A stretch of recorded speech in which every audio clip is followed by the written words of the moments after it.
역사 기록 이전의 선사시대부터 고대 중세를 넘어 현대에 이르기까지 모든 시대, 모든 이야기가 담겨있는 도시 세종, 그리고 공주.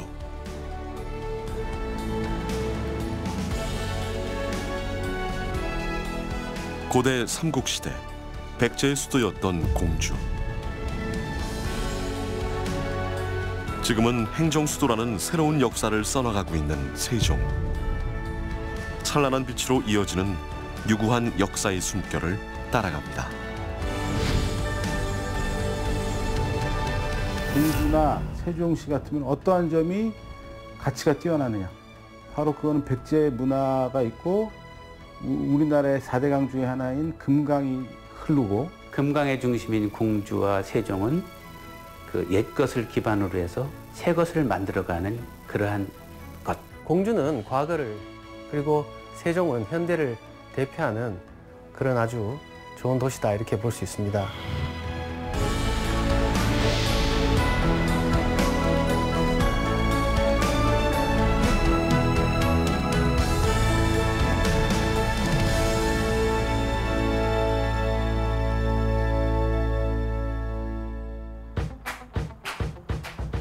우리나라 행정수도 세종.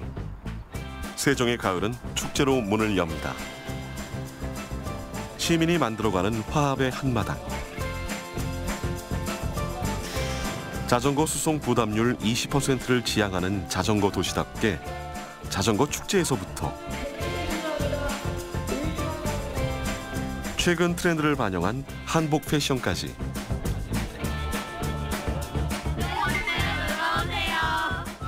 새로운 도시, 새로운 문화를 이끌어가는 현장입니다. 금강을 따라 세종과 이웃한 도시 공주. 1500년 전 웅진 백제의 수도 공주에는 지금도 백제의 이야기가 이어집니다. 1955년부터 65년을 이어온 백제 문화재. 고대 동아시아 문화강국 백제의 전통과 문화를 오늘날 공주에서 재현합니다.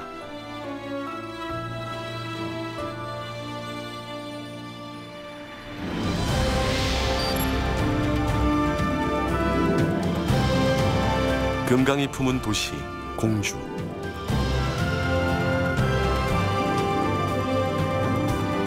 공주는 한마디로 얘기하면 지붕이 없는 박물관이라고 저는 얘기하고 싶어요.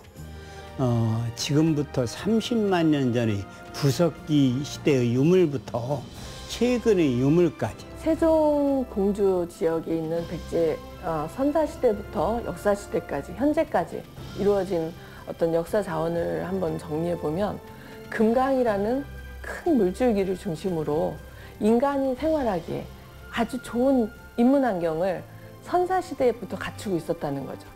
그리고 이것이 그냥 단순한 어떤 생활권만 가진 것이 아니라 그 공주의 백제가 도읍하면서 세종도 함께 더불어 성장하는 동일한 문화권을 함께 영위할 수 있는 금강유역의 문화 클러스터를 형성하고 있다는 것.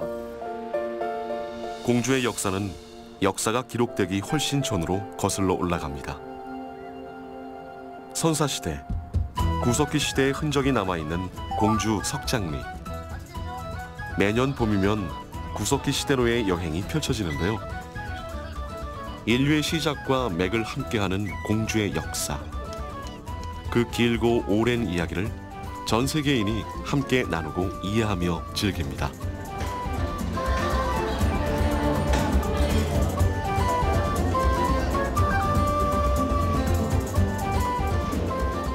봄철, 가을철에 특히 유치원, 유아원 학생들이 아주 많이 옵니다.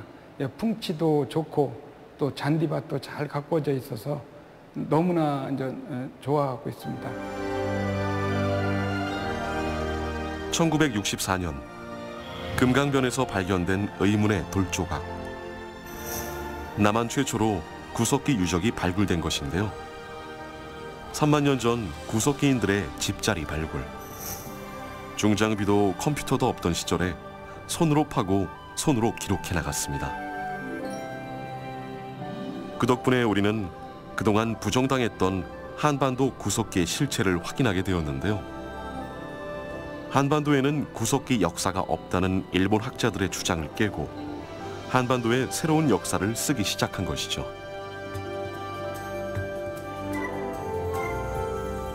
여기 와서 웅집이랑 여러 사람들과 석기들을 본 게 제일 재밌었어요. 고등학교 때 책에서 본 거 실물로 좀 볼 수 있다는 게 좀 좋았던 것 같습니다. 물론 애들도 이제 책에서 봤던 것을 이제 와서 실물로 보고 또 좀 몸소 체험할 수 있고, 그리고 또 이렇게 발굴하는 방법을 또 이렇게 애들 책에는 잘 안 나오는데 그걸 좀 이렇게 역사적으로 이렇게 보면 옛날에 어떻게 발굴했다, 그건 또 보는 게 재미있었던 것 같습니다. 네. 한반도의 구석기 역사를 증명한 곳, 한반도 역사의 살아있는 증거, 공주 석장리 유적입니다.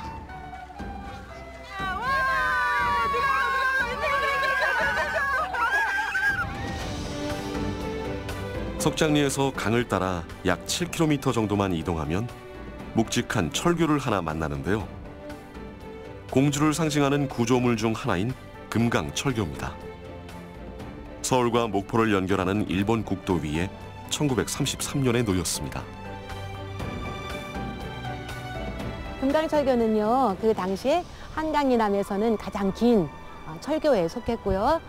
그리고 보통 철교는 기차가 되게 지나다니죠. 그런데 공주 금강철교는 자동차와 사람이 지나다니고요. 그리고 공주에 들어설 때 바로 상징물의 역할로서 랜드마크라고도 할 수가 있습니다. 공주의 근대사를 담고 있는 금강철교 너머로 공주를 지켜온 오래된 성이 보이는데요.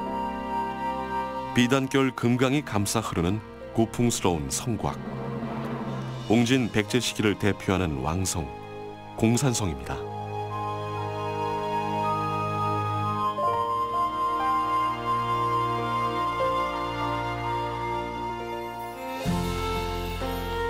(2015년) 유네스코 세계유산에 등재되면서 그 가치를 더욱 인정받았는데요. 옹진으로 천도한 백제가 국력을 키우고 문화를 꽃피운 곳, 공산성. 백제 시대에는 옹진성, 고려 시대에는 공주산성, 조선 인조 이후에는 쌍수산성 등 여러 가지 이름으로 불리면서 기나긴 시간을 견뎌왔습니다. 성벽의 깃발은 동서남북을 나타내는 사신, 청룡 백호 현무 주작으로 송산리 6호분 벽화의 사신도를 재현한 것입니다.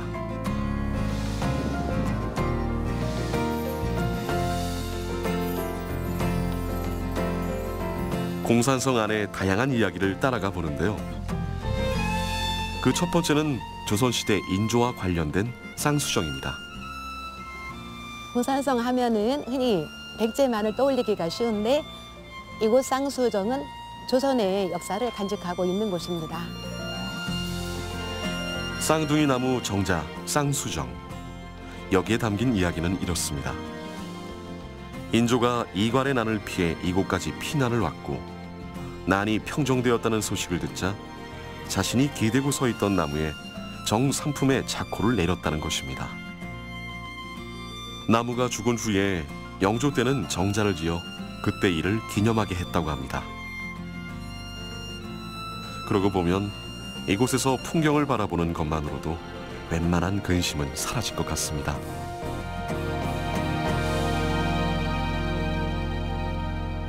여긴 또 재미있는 인절미에 관한 이야기가 전해지고 있습니다. 그 인절미는 바로 우성에 사는 임씨라는 백성이 인조 임금님께 삽살로 빚어서 네모나게 만들고 그리고 거기에 맛있는 콩고물을 묻혀서 인조 임금님께 진상하였다고 해요. 근데 그 맛이 어찌나 좋았던지 인조 임금님이 절미라고 하셨는데 나중에 보니까 그 음식을 만들어서 올린 백성의 성이 임씨였다고 합니다. 그래서 임절미라는 이름으로 불리게 되었고요. 그런데 그 임절미라는 발음이 쉽지를 않아서 후에는 인절미라고 불리게 되었다는 그러한 이야기가 전해지고 있습니다.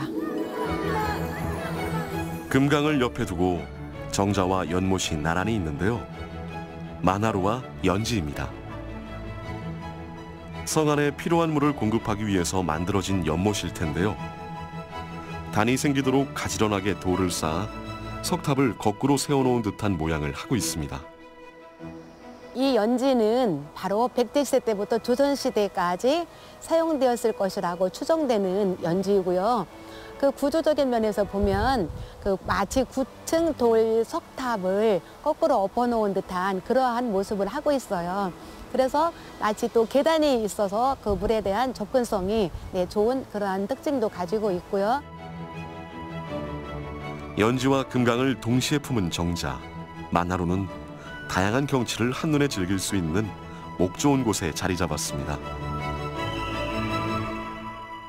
방어적 기능에도 손색이 없는 자리입니다.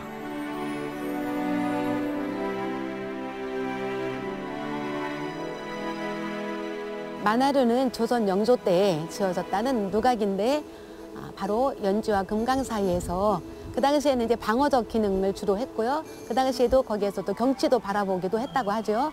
그러나 특히 요즘에는 특히 여기에 앉아서 금강변을 바라보면서 경치를 즐길 수 있는 그런 멋진 장소가 되겠습니다. 백제뿐만 아니라 조선까지 다양한 역사가 이곳에 있다 보니 아이들 현장 체험으로 이만한 것이 또 없습니다.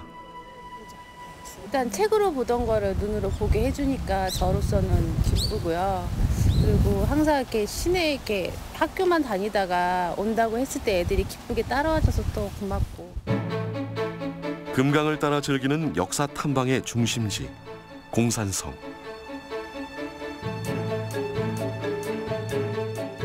매주 토요일, 일요일이면 수문병 교대식이 열려 다양한 볼거리와 체험을 제공합니다.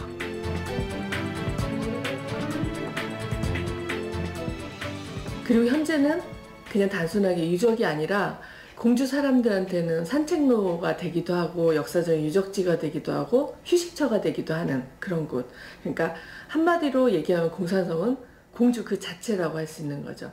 공주를 공주답게 만들어주는 공간, 그곳이 공산성입니다. 해마다 가을이면 공산성은 더욱 분주해지는데요.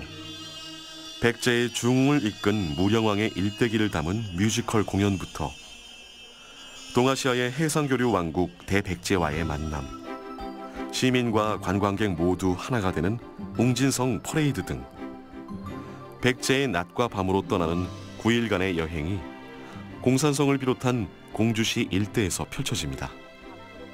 공주의 모든 축제의 중심에는 공주를 상징하는 공간, 공산성이 있습니다.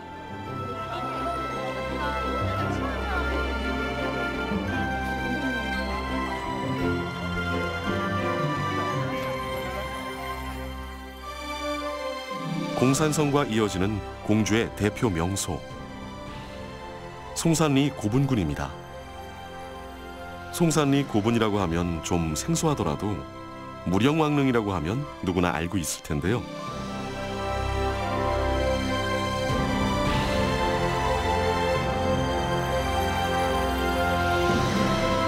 진짜 왕릉은 보존을 위해 폐쇄되어 있고 바로 옆으로 왕릉 모형관이 있습니다.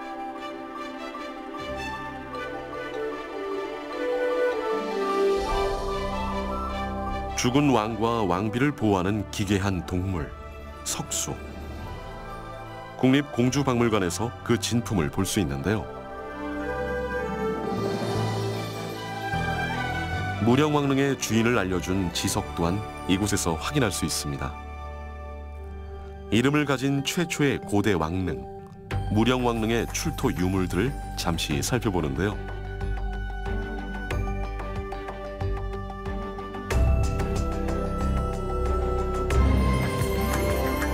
화려한 금관 장식과 화려한 귀걸이들이 찬란했던 백제의 문화를 말하고 있는 듯합니다.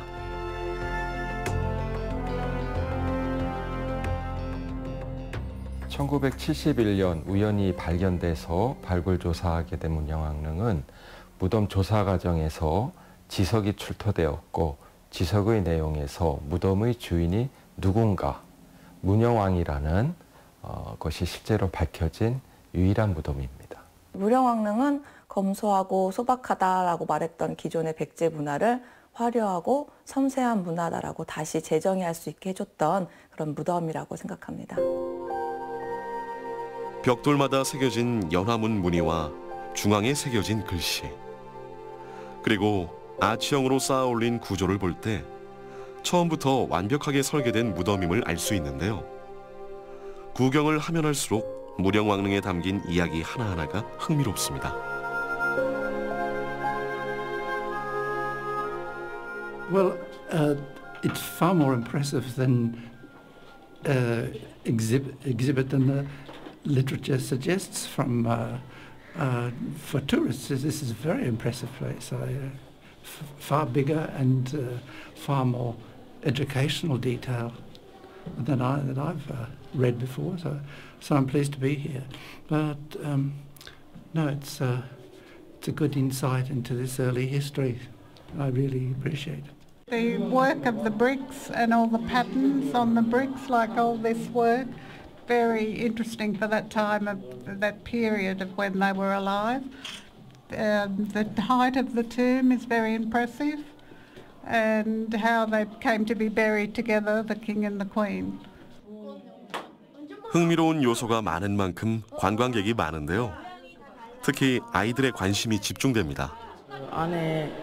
안에서 나왔던 유물들을 직접 복원해 놓은 거를 실제로 보니까 그게 제일 재밌었던 것 같아요. 예전에는 이렇게 살았구나라는 걸 알았어요. 국사 책에서만 보던 거를 애들한테 이제 예전에 백제가 이렇게 찬란한 문화를 가지고 있었다, 그런 것도 알려주고, 그리고 이제 직접 체험도 할 수 있고, 또 백제 문화 축제를 한다고 해서 그래서 같이 한번 찾아왔어요. 우리의 고대 역사를 함께 느끼고 배우며 즐길 수 있는 곳, 무령왕릉입니다.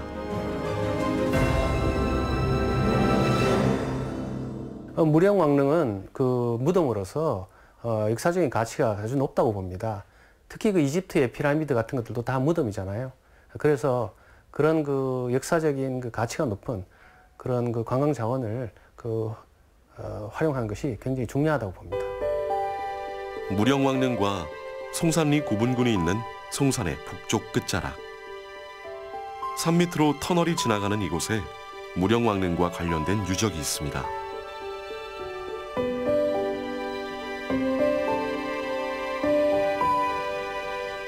(1996년 2월) 무령왕릉이 발굴된 지 25년 만의 일이었는데요. 또 종지산 유적에서는 기와로 만든 건물이 나왔는데 그 기와들이 당시의 궁궐이나 절에서만 썼던 것이에요. 그러니까 역시 국가시설이라는 것이 있고요. 또 하나는 종지산에서는 제사와 관련된 유물들이 많이 나왔습니다. 우리가 보통 백제의 제사 유적을 발굴하면 제사 유물로 쓰이는 그런 토기들이 있습니다. 그런 게 집중적으로 많이 출토되었습니다. 결론적으로 본다면 국가에서 만든 제사 유적이다, 이렇게 볼 수 있겠습니다. 45개의 기둥을 빼곡하게 세운 건물이 있었던 곳. 정지산 유적은 무령왕비의 제사를 지내던 곳입니다.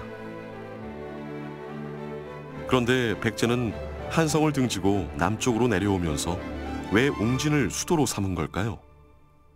고대 웅진 백제의 비밀을 풀어주는 또 하나의 타임캡슐이 여기 있습니다.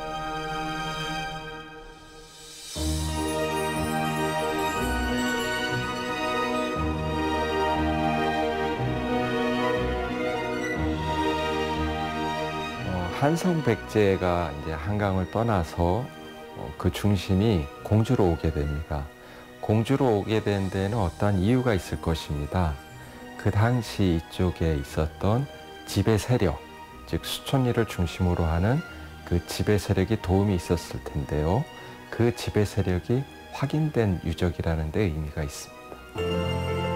백제의 것들 중 가장 오래된 금동관, 금동 신발, 그리고 중국에서 수입한 귀한 항아리. 왕의 무덤에서나 발견될 만한 유물이 쏟아져 나왔는데요. 백제가 웅진으로 천도하기 이전 이곳에 토착 세력이 있었고 그들의 도움으로 웅진의 자리를 잡게 됐으리라는 추측이 가능해집니다. 수촌리 고분군은 웅진 백제시대 이전의 공주를 이야기하고 있습니다.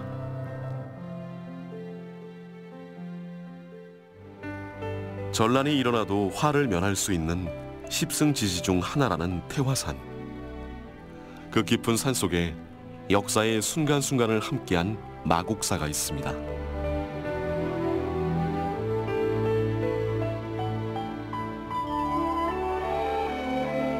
경내에 들어서면 가장 먼저 눈에 띄는 5층 석탑. 고려 때 탑인데요. 원나라의 그 라마교의 영향을 받았다고 해요. 그래서 위에 탑 위에 석탑이 있으면 석탑 위에 또 금동 보탑이 있습니다. 근데 저희들도 이제 공부를 하는데 석탑 위에 또 하나의 탑이 있다고 말씀을 하시더라고요. 그러니까 이중탑인 거나 마찬가지죠. 쉽게 말하면. 그래서 전 세계에 뭐 3개 정도 있다고 그래요. 제가 듣기로는. 가을바람을 맞으며 경내 이곳저곳을 둘러봅니다.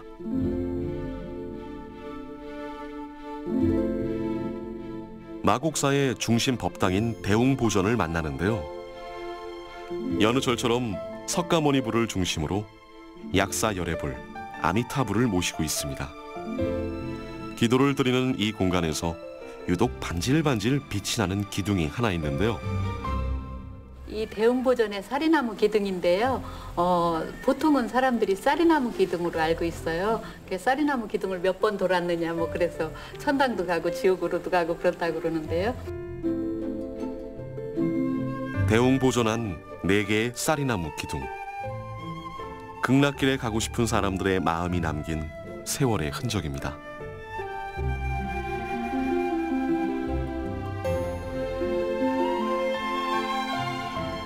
지혜의 칼을 찾는 집. 스님들의 생활 공간을 지나 마곡사에서 가장 오래된 전각, 영산전을 만납니다. 7개의 열애불상과 1000개의 작은 불상이 있어 천불전이라고도 불리는데요. 여기에서 기도한 후 잠시 눈을 떴을 때 눈에 띄는 부처님을 닮은 인연이 생긴다는 전설이 있다고 합니다. 마곡사 하면 백범 김구 선생 이야기도 빼놓을 수 없죠. 분단이라는 크나큰 시련과 마주한 백범이 심은 향나무 한 그루. 이렇게 마곡사에는 역사의 흔적이 남아 있습니다. 공주의 근대 역사가 남아 있는 곳, 공주 제1교회입니다. 교회 안에 들어오니까 제일 먼저 보이는 게 저 스테인드 글라스인데요. 네. 아름답죠? 네. 네. 전국에서 저 스테인드 글라스를 보실 수 있는 교회가, 개신교회가 전국에 딱 3군데밖에 없거든요. 한국의 스테인드 글라스를 시작하고 이끌었던 이남규 선생의 작품인데요. 여기에 이런 것이 있는 줄은 정말 몰랐다. 숨은 진주가 여기 있었다. 이렇게 생각을 하시는데 우리 국가에서도 이걸 알고 문화재로 지정을 해주셨기 때문에 저희가 이걸 특별한 마음으로 지금 보존을 하고 있는데요. 1902년에 세워진 공주 제1교회는 우리나라의 근대사와 그 역사를 함께합니다. 이곳은 공주 근대문화의 시작지이다 이렇게 말씀드릴 수가 있는데요. 선교사님들이 이곳에 처음으로 선교센터를, 수원 아래 첫 선교센터를 여기다 세워놓으셨고요. 그 후로 첫 근대식 학교, 첫 근대식 음악을 배포하시고요. 첫 근대식 병원, 첫 근대식 어린이집을 여기서 운영하셨기 때문에 예배당의 종까지 징발해 갔다는 조선 총독부. 지금의 청동종은 신도들의 헌금으로 다시 마련한 곳인데요. 전쟁을 지나온 흔적이 이렇게 남아 있습니다. 이곳을 세운 샤프 선교사가 가지고 온 오르간. 그 옛날 이 오르간 소리를 떠올려 봅니다. 유관순 열사는 이곳 선교사의 도움으로 공주 영명여학교, 이화학당까지 다닐 수 있었고 그 운명적인 만남 때문인지 공주 제1교회는 충남 지역 만세운동의 진원지가 됐습니다.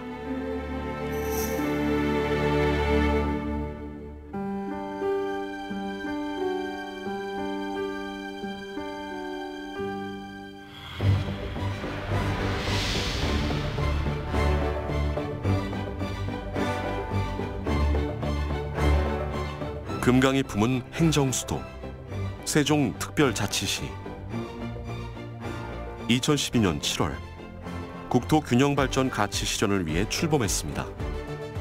세종대왕의 묘호를 따서 세상의 으뜸이라는 의미를 담고 있는데요.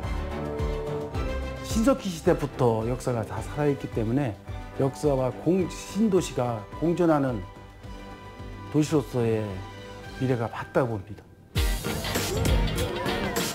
주말이면 수많은 사람들이 찾아오는 세종 호수공원입니다. 국내 최대 규모의 인공호수인데요.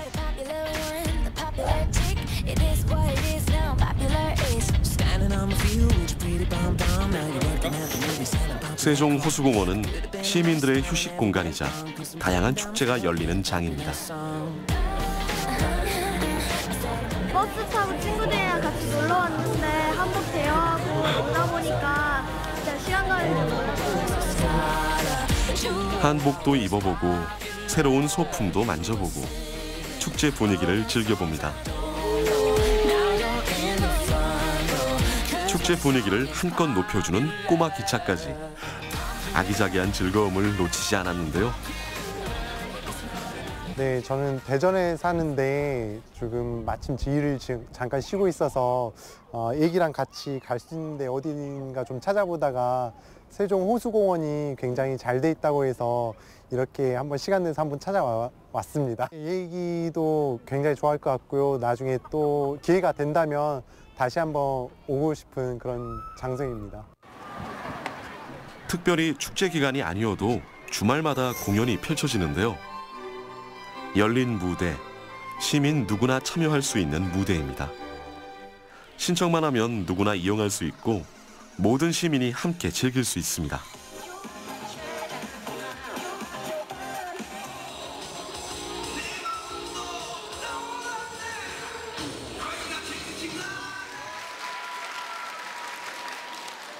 세종은 아무래도 그 근대 관광 또 특히 요즘 도시 관광 이런 것에 포커스를 맞춰야 된다고 봅니다.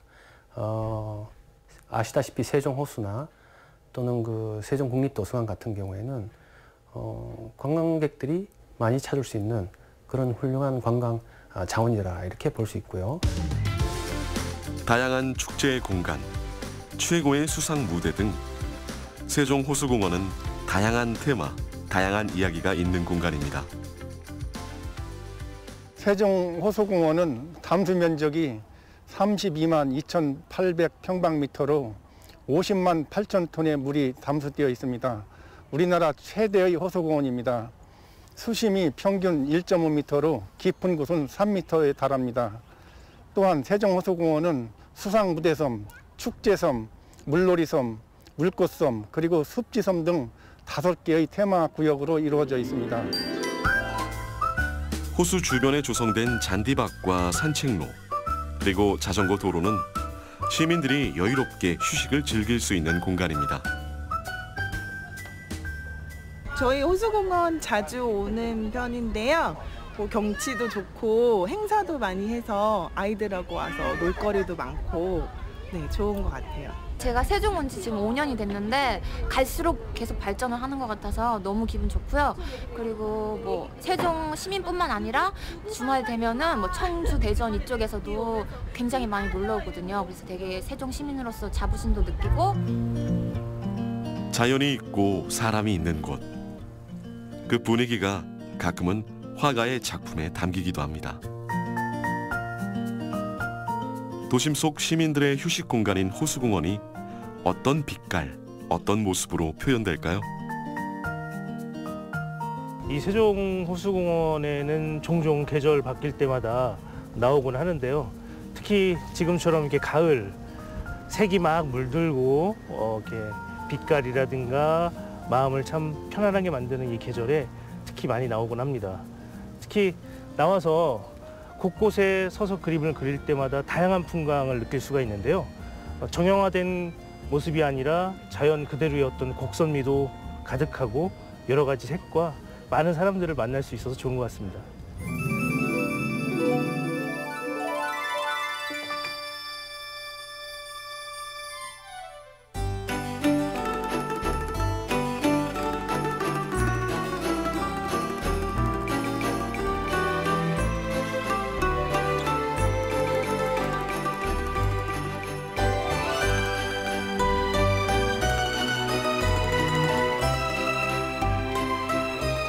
도시를 더욱 아름답게 만들어주는 세종 호수공원은 도심 속 휴식과 축제의 공간으로 시민들과 함께 호흡하고 있습니다.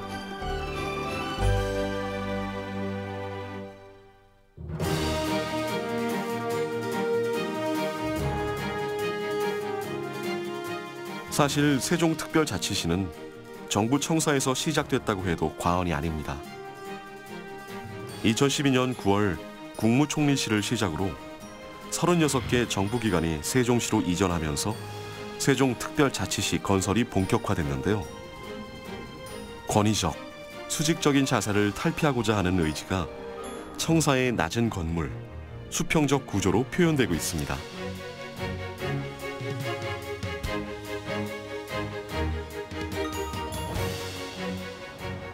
이 조형물은 이름이 제목이 어울림이거든요. 우리 정부 세종청사가 담고 있는 큰 뜻이 그런 건데, 그러니까 우리의 계층별, 지역별 모든 것들이 하나로 뭉쳐서 서로 어울리면서 정을 주고받고 의견을 나누면서 살자는 그런 뜻을 담고 있는 조형물이 아닌가 싶고요. 그런 측면에서 정부 세종청사가 담고 있는 뜻과 이 조형물이 담고 있는 뜻은 일치한다고 생각을 합니다. 정부 세종청사 옥상에는 남다른 관광 코스가 하나 있습니다. 바로 옥상 정원인데요.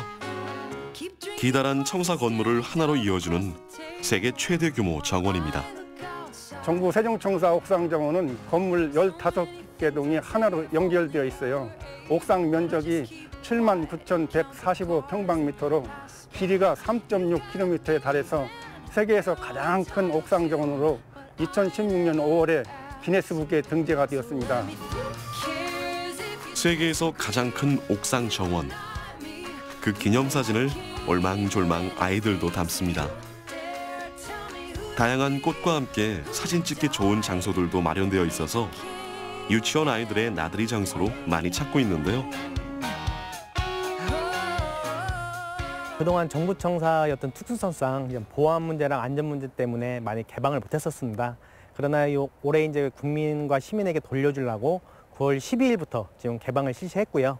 하루에 5번 올 수 있는데 10시, 11시, 2시, 3시, 4시 10분 전까지만 오시면 그 인터넷 사전 예약뿐만 아니라 현장 접수도 가능합니다. 그리고 평일, 주말 관계없이 공휴일까지 다 개방하니까요. 언제든지 찾아오시면 되겠습니다. 이렇게 세종 정부청사 옥상 정원이 개방되면서 많은 관광객들이 찾고 있는데요. 다른 정원과는 그 느낌이 특별하다고 합니다. 어떻게 보면 정부청사라는 자체가 좀 시민들이 들어오기 어려운 부분인데 또 이렇게 정원을 개방을 해서 시민들이 함께 또 즐길 수 있어서 이게 정부랑 가까워지는 느낌이 있어서 너무 좋습니다. 이런 또 풍경도 좀 많이 바라보고 힐링도 좀 하고. 건물 가장 높은 곳에서 모든 이들과의 소통을 꿈꾸는 공간. 이곳에 가을이 내려앉았습니다. 기자님, 오늘 이렇게 산책하시는 기분이 어떠세요? 야, 정말 좋습니다. 이 초현대식의 시설에서 이 자연을 느끼면서 산책을 하고 또 느끼고 할 수 있다는 거는 최고의 행복이거든요. 제가 여기서 근무한 지가 한 2년 정도 넘었는데 거의 매일 이 행복을 느끼기 위해서 시간을 만들고 있거든요. 가을이면 이런 낙엽과 억새까지 볼 수 있고 눈길을 걸을 수 있고. 매일매일 산책을 해도 조금씩 달라지는 풍경에 지루하지 않습니다. 도심 속에서 이렇게 계절을 마음껏 누릴 수 있는 공간이 얼마나 될까요? 세종시에서만 누릴 수 있는 특권이 여기에 있는 듯합니다.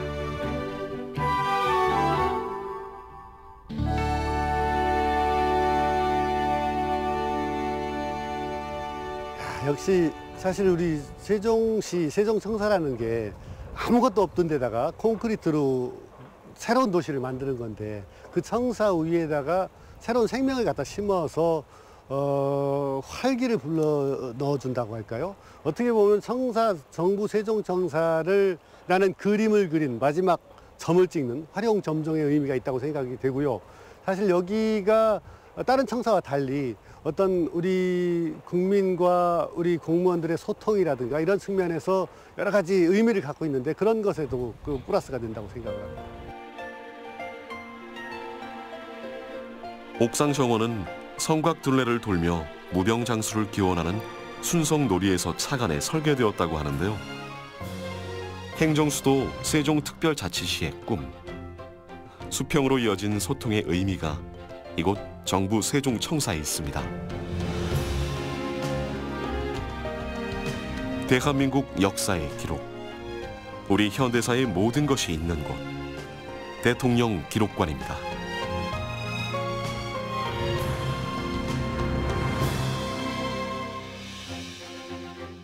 역대 대통령들의 사진인데요. 대통령 집권 당시의 정책들이 이 안에 빼곡하게 적혀 있습니다.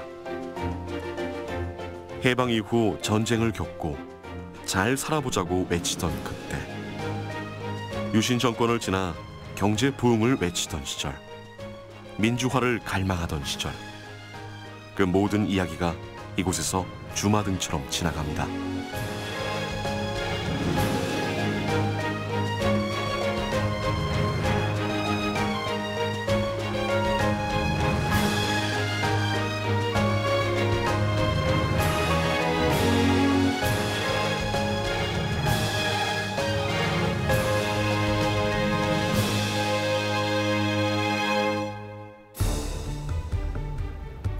이곳에서는 대통령 의전 차량도 볼 수 있는데요. 이곳은 역대 대통령들이 타시던 그 전용차들을 전시한 곳입니다.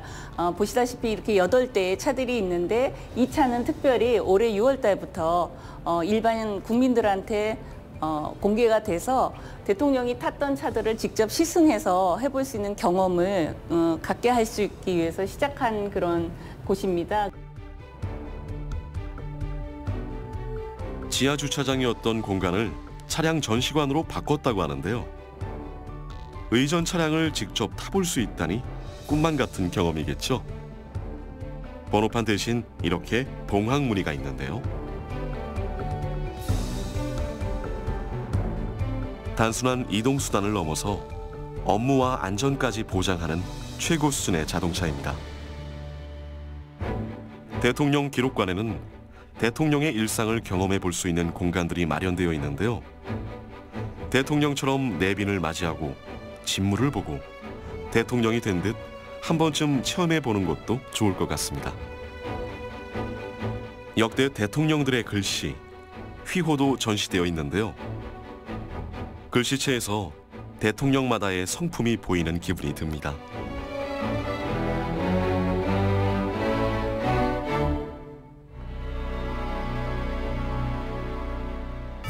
진기한 물건을 구경하는 재미도 있는데요.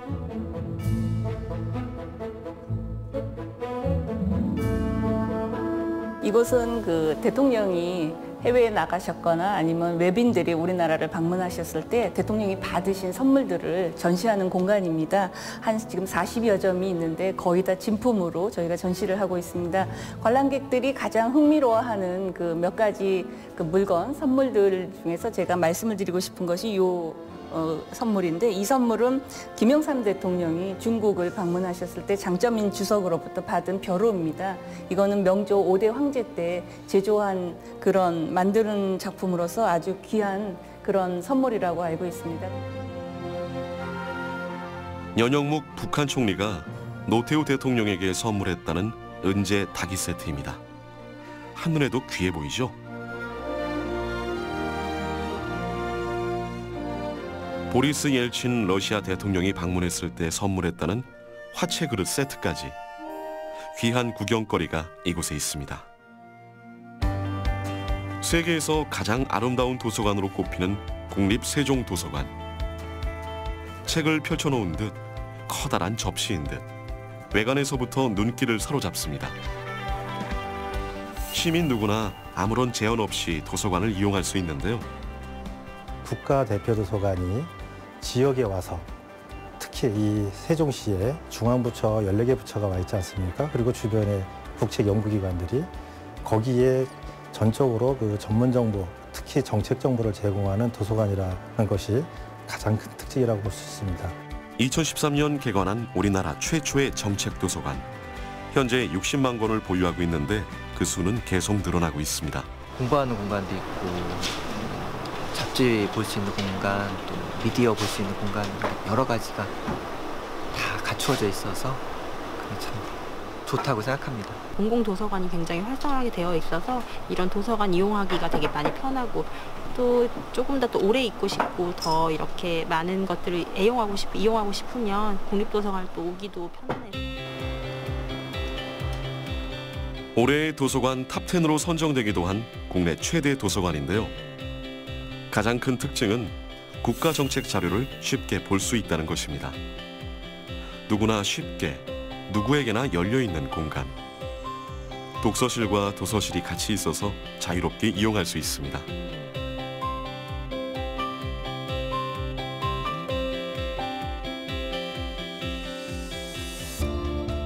세종국립도서관의 또 하나의 자랑, 어린이 도서관입니다. 조용하지만 자유로운 분위기에서 수많은 책을 볼 수 있습니다.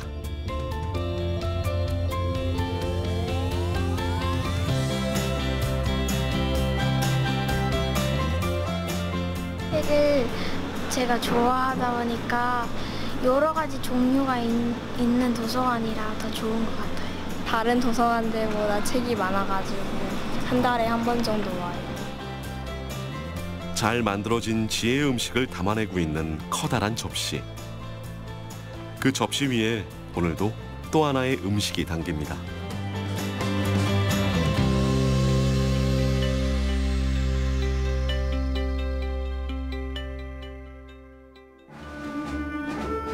세종특별자치시에서 만나는 고려의 역사. 몽골 항쟁의 이야기가 이곳에 있습니다. 연기 대첩은 우리나라 그 7대 대첩 중에 하나인데요. 1291년 고려 충렬왕 17년 때 고려를 무단으로 침공한 그 원나라 합단 세력이 금강 연안까지 이렇게 밀고 내려오면서 잘 다듬어진 비석 위에 빼곡하게 적혀있는 그 옛날 이 땅을 지켜낸 이야기. 금강 연안까지 밀고 내려온 원나라 군사를 격파한 1291년의 이야기.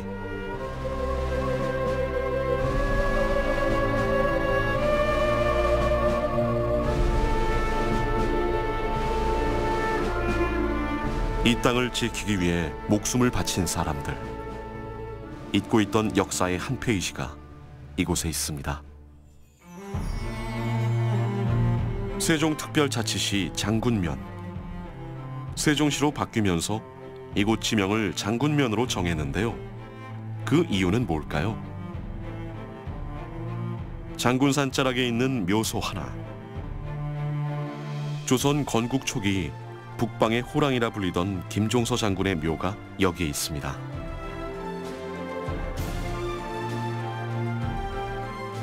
네, 김종서 장군 묘소 앞에는 여러 개의 비가 있는데 이 비가 원래의 비입니다. 여기 비문을 보면은 조선, 좌의정, 절제, 김선생, 종서지묘 이렇게 써 있거든요. 이 비를 봄으로써 김종서 장군 명가를 확실히 알 수 있는 증거가 되겠습니다. 이 비석이 긴 세월 동안 김종서 장군의 묘 앞을 지키던 비석입니다. 이 비석 덕분에 묘를 찾을 수 있었고 이렇게 새롭게 조성할 수 있었는데요. 그 당시에 묘소를 조성하면서 다리 한쪽을 묻었다는 그런 말이 전해져 내려오고 있고요. 또 그때 묻을 당시에 의관도 함께 묻었다는 말이 있습니다. 그래서 그런지 이 동네 이름도 한달이라는 그런 동네 이름이 이렇게 전해져 내려오고 있고 지금도 한달이라고 부르고 있습니다. 김종서 장군은 세조 즉위 당시에 역적으로 돌아가셨기에 다양한 설이 이어지는데요. 장군의 묘 위쪽으로는 아버지 그리고 할아버지의 묘도 자리 잡고 있습니다. 최근에는 김종서 장군의 묘역이 새롭게 조성되고 있는데요. 김종서 장군의 재양 행사가 개최되는 충익사 등 역사 교육의 현장이 들어섭니다. 세종시를 대표하는 포교 도량 영평사입니다. 고즈넉한 산사지만 세상을 향해 활짝 열려있는 절인데요.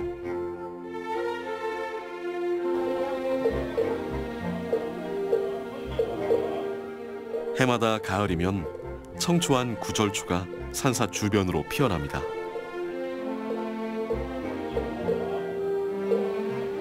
(50여 년) 전에 산등성에서 만난 구절초꽃에 매료되었는데 왜 매료됐는가 하면은 처음 보자마자 그 순백의 그 청초한 꽃이 너무 이뻐 보이고 또 마음을 보자마자 마음이 편안해지는 그런 느낌을 받았습니다. 그래서 소박하면서 정갈한 가을 여인 구절초. 그윽하게 풍기는 꽃내음은 외면보다 내면에 충실한 속 깊은 사람의 모습을 닮았습니다. 영평사의 명물 또 한 가지, 바로 장맛입니다. 영평사에서 담그는 메주만 해도 무려 5천여 개에 달한다고 하는데요. 수많은 항아리가 산사의 가을 정취를 더합니다.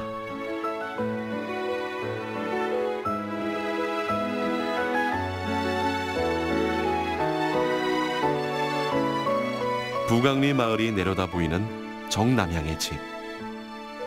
고종 3년인 1866년 지어진 이 집은 홍판서가 살던 집이라 홍판서댁으로 불리다가 유계화 가오, 부강리 고택으로도 불리다가 지금은 다시 홍판서댁으로 불립니다.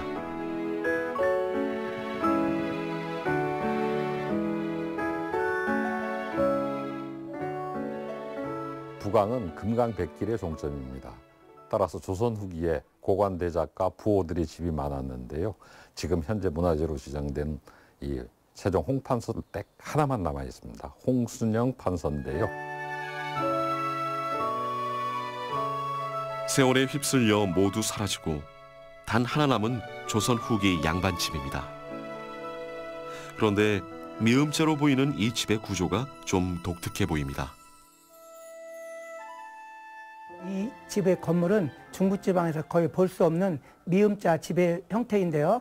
사랑체의 디귿자와 안체의 디귿자가 맞물려서 미음자 형태를 이루고 있는 것이 큰 학술적인 가치가 있다고 봅니다. 미음자 집 구조 덕분에 마련된 안마당이 참 아늑해 보이는데요. 보통 우물은 바깥에 있는데 여기는 안에 안채에 있습니다. 원래 살림을 직접 했기 때문에 우물을 안채로 끌어들였고요. 여기는 폐쇄적인 공간이었기 때문에 우물이 사용된 것 같습니다. 지금도 이 물은 사용되고 있고요. 지금도 직접 이렇게 먹을 수가 있습니다. 시원합니다. 집 곳곳에는 먹을 것이 풍족하지 못한 마을 사람들을 배려한 구조도 보이는데요.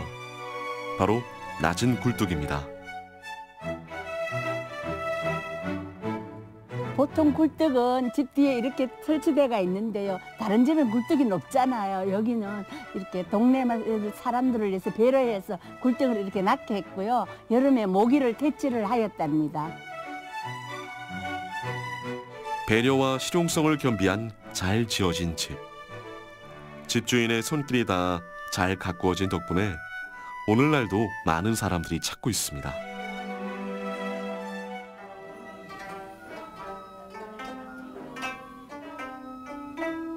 가야금 연주가 한창인데요. 한옥에서 배우는 가야금. 그 소리와 운치가 제법 잘 어울립니다.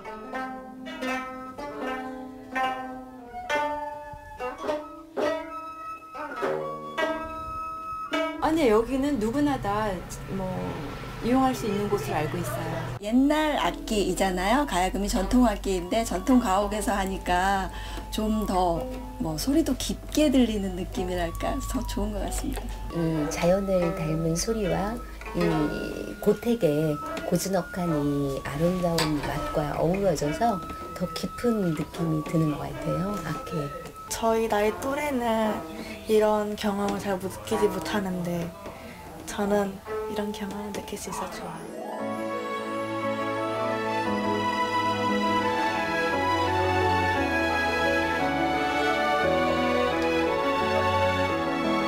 동네 사랑방으로, 문화공간으로 많은 사람들과 소통하고 있는 전통 문화공간. 손길이 닿은 만큼 아름다운 집. 세종 홍판서댁입니다. 이제 역사적으로 가치가 많은 거를 세계적인 그 관광의 흐름으로 볼 때 GRAM이라는 용어를 씁니다. GRAM이라는 용어를 쓰는데 미술관, 도서관, 기록보관소, 그리고 박물관.